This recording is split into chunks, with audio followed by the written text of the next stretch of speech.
Presiden Joko Widodo mengklaim PPKM darurat berhasil mengerem lompatan kasus COVID-19. Meski demikian, pemerintah meminta masyarakat selalu waspadakan varian corona Delta yang lebih berbahaya.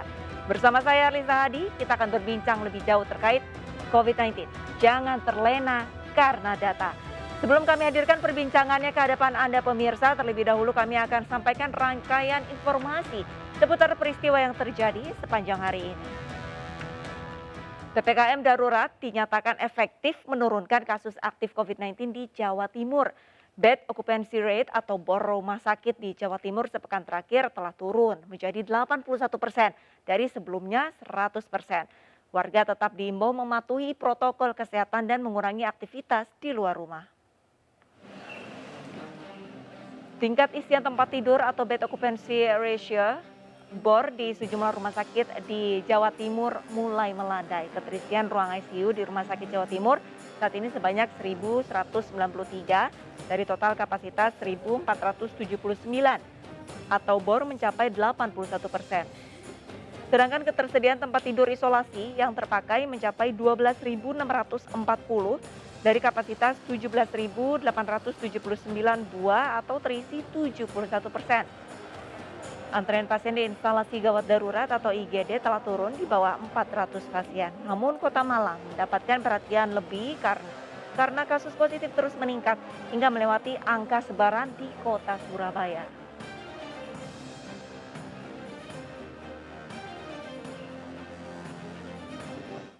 Pemirsa, berbagai varian virus corona yang harus diwaspadai telah muncul di dunia. Belum selesai dengan varian Delta. Kini Indonesia diserang dengan varian Delta Plus. Berikut perbedaan varian Delta dengan Delta Plus.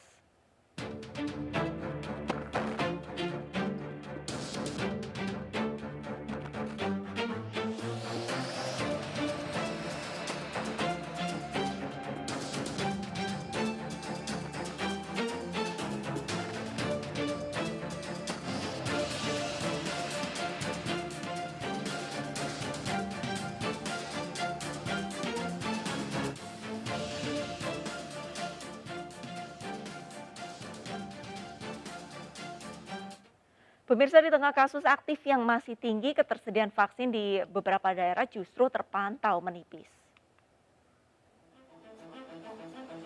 Di Semarang, Jawa Tengah, program vaksinasi di sejumlah titik sentra vaksinasi dan puskesmas di Kota Semarang terpaksa dihentikan sementara akibat stok vaksin yang menipis. Sebanyak 1 juta dosis vaksin COVID-19 yang diterima sudah mulai habis disuntikan ke warga. Mengatasi stok vaksin yang menipis, pemerintah Kota Semarang mengaku sudah melakukan koordinasi dengan pemerintah Provinsi Jawa Tengah agar dapat segera memperoleh tambahan stok vaksin.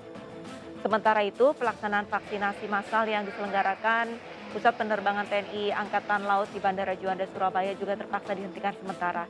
Keterbatasan stok vaksin yang kian menipis menjadi penyebab giat vaksin harus ditunda hingga persediaan dosis vaksin dikirim oleh Dinas Kesehatan Provinsi Jawa Timur. Komandan Pusat Penerbangan TNI Angkatan Laut menegaskan saat ini stok vaksin untuk serbuan vaksin di bandara hanya tersedia 100 kuota. Padahal untuk kebutuhan vaksin dalam acara serbuan vaksin yang berlangsung 2 pekan terakhir, mayoritas membutuhkan lebih dari 1.000 kuota vaksin per harinya. Ketersediaan vaksin di berbagai daerah menjadi kunci penting agar pelaksanaan vaksinasi nasional dapat berjalan lancar, sehingga kekebalan komunal atau herd immunity dapat segera terbentuk.